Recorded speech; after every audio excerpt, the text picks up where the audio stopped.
Nous sommes très heureux de vous recevoir ici, chez nous, pour nous parler de l'astrologie. Alors la première question, bien entendu, qu'est-ce donc cette astrologie?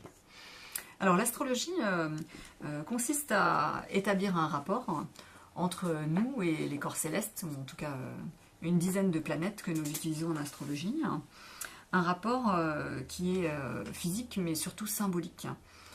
On va se rapporter à la mythologie grecque qui présentait les planètes comme des dieux, donc comme des énergies particulières, des dynamiques particulières.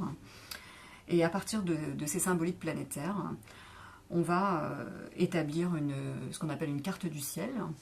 Au moment de la naissance, les planètes sont réparties d'une certaine façon dans le ciel. Et c'est cette répartition, cette constellation en quelque sorte, qui va nous donner une sorte de tableau personnel et nous permettre de décrire la personnalité de quelqu'un. Donc, vous voulez dire qu'il y a une corrélation entre, je dirais, toutes les planètes et nous-mêmes? Absolument. En tout cas, c'est ce qui a été établi par les premiers astrologues il y a quelques milliers d'années. Et même si l'astrologie a beaucoup évolué depuis en termes d'interprétation et de connaissances symboliques, on garde quand même, on va dire, une grande base de ce qui a été compris à cette époque-là. On sait que l'univers évolue, donc forcément l'astrologie doit également évoluer, c'est ça? Absolument. Ce qu'on peut dire très rapidement, c'est que l'astrologie, on va dire antique, classique, était surtout utilisée pour de la prédiction. C'était surtout les rois ou les puissants qui faisaient appel à des astrologues pour avoir des indications sur les dates, les périodes favorables. Par exemple, ils voulaient savoir à quel moment il fallait déclarer une guerre ou faire telle ou telle action. Aujourd'hui, déjà depuis de longues années, on utilise l'astrologie comme outil de connaissance de soi et de développement personnel. Le psychologue Carl Jung l'utilisait dans ses consultations. Et d'ailleurs, en astrologie humaniste, on se réfère ce qu'on appelle aux typologies de Jung pour déterminer de façon un peu plus précise la personnalité. Ça veut donc dire que les gens ne se connaissent pas en fait? Non, ça ne veut pas dire ça. Il y a beaucoup de gens qui se connaissent même très bien. Mais le thème astral va permettre d'aller plus en profondeur, plus dans la subtilité de la personnalité, et je dirais même d'aller explorer l'inconscient de la personne. Puisque grâce à ce décryptage, on va être à même de déceler d'éventuels blocages ou des fonctionnements répétitifs, ou encore un caractère particulier dont la personne n'aura pas forcément totalement conscience. Alors bien sûr, pour les gens qui sont un peu sceptiques, comment est-ce que les astres puissent influencer sur nous? Alors oui, bien sûr, je dirais que toute la nature influe sur nous, tout l'univers influe sur nous. Nous sommes dans un univers vibratoire, et les astres, à plus forte raison, ont un impact sur nous, sur la nature en général, mais sur notre psyché en particulier. Mais on peut aussi le regarder d'une autre façon, c'est-à-dire que l'être humain, quand il arrive sur Terre, il arrive à un moment précis qui correspond à l'état de son âme à ce moment-là. Et cet état de son âme est décrit par les constellations planétaires. Et donc tout est prévu, il n'y a pas de hasard? Alors, moi je crois pas au hasard, effectivement. Mais tout est prévu, c'est pas que tout est prévu, je préfère parler de potentialité, c'est-à-dire qu'au départ, effectivement, on arrive dans une certaine configuration énergétique. En même temps, on recueille en nous toutes nos mémoires généalogiques et génétiques, en plus de tout ce que nous allons acquérir au cours de notre vie par notre éducation, les professeurs que nous allons avoir, nos expériences de vie, nos relations, etc., etc.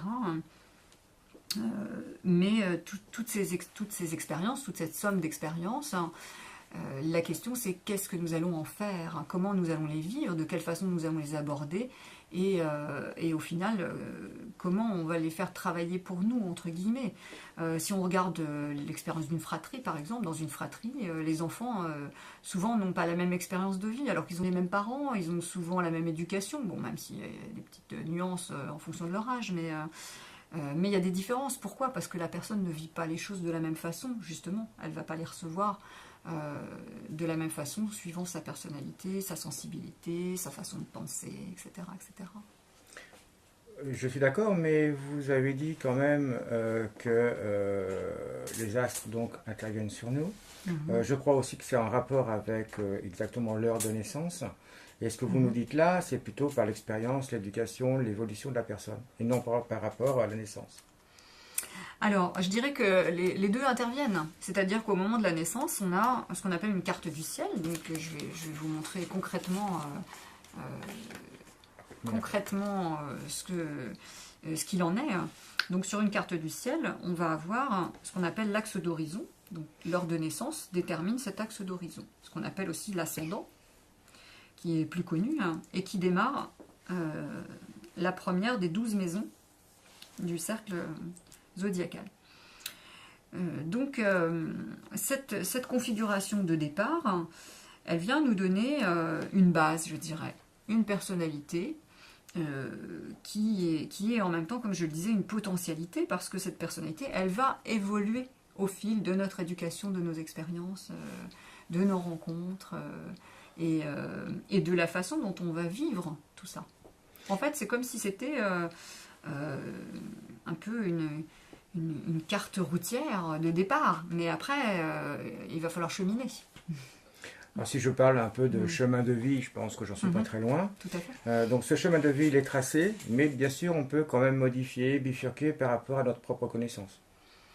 Oui, alors je dirais, il est tracé dans les grandes lignes, dans la mesure où on peut considérer que l'âme a une sorte de mission de vie. En tout cas, elle aurait quelque chose à réaliser dans son incarnation. Et ce que la personne, je dirais, a à sa disposition, c'est le libre arbitre de travailler sur ses propres énergies et de les transformer comme elle peut, avec toutes les aides qu'elle va pouvoir trouver autour d'elle. Quand je dis les transformer, par exemple, sur le plan émotionnel, quelqu'un qui va avoir des difficultés sur le plan émotionnel, par exemple, qui va avoir de grandes difficultés à s'exprimer, hein, pour donner un exemple, il y a des possibilités aujourd'hui multiples pour pouvoir trouver un certain épanouissement, et puis à travers peut-être des activités, à travers des prises de conscience sur soi, hein, à un moment, être en capacité de se libérer et d'être beaucoup plus à l'aise avec sa sphère émotionnelle. Tout à l'heure, vous avez parlé de réincarnation. Oui. Est-ce que là, avec l'astrologie, on peut connaître nos vies antérieures? Il y a une astrologie qu'on appelle l'astrologie karmique, effectivement, qui est spécialisée en la matière. On utilise ce qu'on appelle l'axe des nœuds karmiques, hein. On peut le voir ici sur le graphique avec le nœud nord, le nœud sud. Mais on va aussi aller regarder différentes maisons ou domaines du thème pour scruter d'un petit peu plus près les vies antérieures, ou en tout cas les vies antérieures qui ont un intérêt dans cette vie-ci.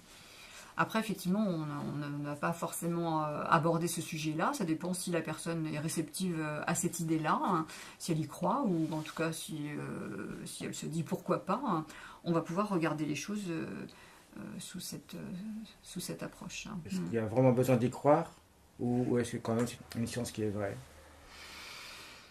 C'est difficile de trancher sur les questions. Il y a énormément d'enquêtes, de faits sur la réalité des vies antérieures. Il y a aussi d'autres cultures, d'autres civilisations qui prennent pour acquis le fait qu'on ait des vies antérieures, hein, en particulier dans les civilisations orientales. Maintenant, les vies antérieures, c'est complexe.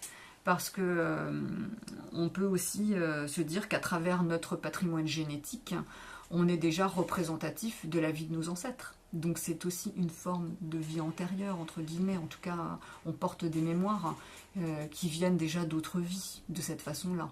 Sans parler de notre âme qui reviendrait à différentes époques de façon très autonome. En fait, je parle également de la véracité de l'astrologie.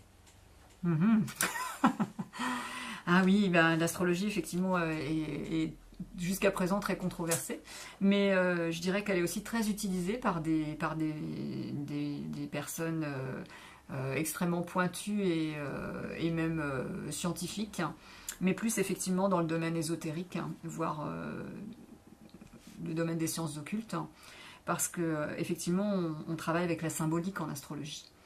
Et la symbolique, c'est quelque chose qui n'est pas palpable, on va dire, enfin, c'est difficile de prouver quelque chose sur le plan physique, scientifique tel qu'on l'entend aujourd'hui, hein, effectivement. Moi, je dirais simplement que ça fait plus de 35 ans que je réalise des thèmes, hein, que je fais des entretiens et que je constate que c'est un outil formidable. Alors aussi formidable soit-il, on a quand même du mal à comprendre pourquoi et comment les planètes, même si on sait qu'il y a le magnétisme, l'électromagnétisme, etc., puissent influencer sur notre vie et surtout par rapport à notre date de naissance.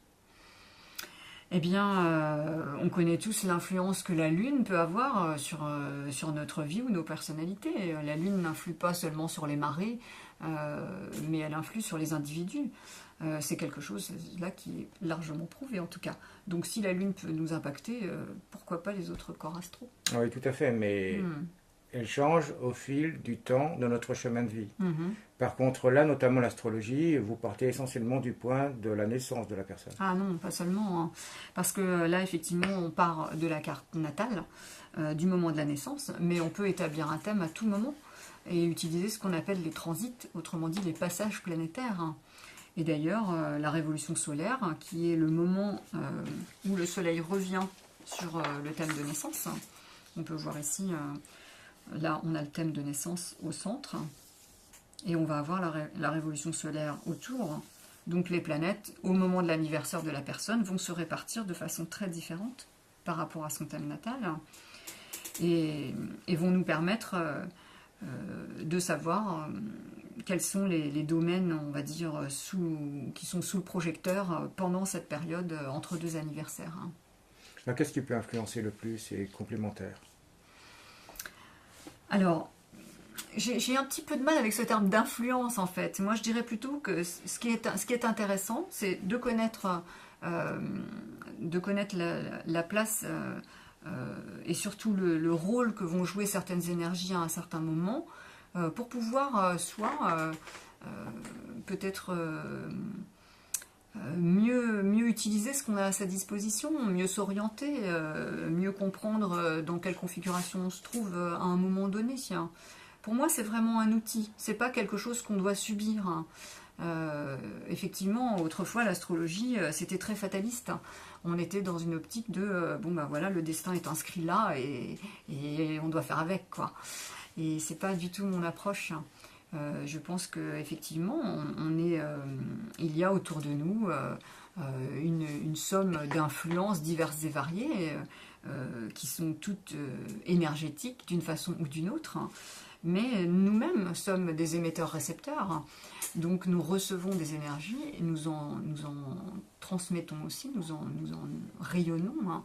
Et donc dans cette fonction que nous avons, où il y a des entrées et des sorties, c'est comment chaque personne va gérer ses entrées et ses sorties. De quelle façon elle va pouvoir les accueillir ou au contraire faire un tri, faire un filtrage pour pouvoir cibler certaines actions, certains comportements, etc.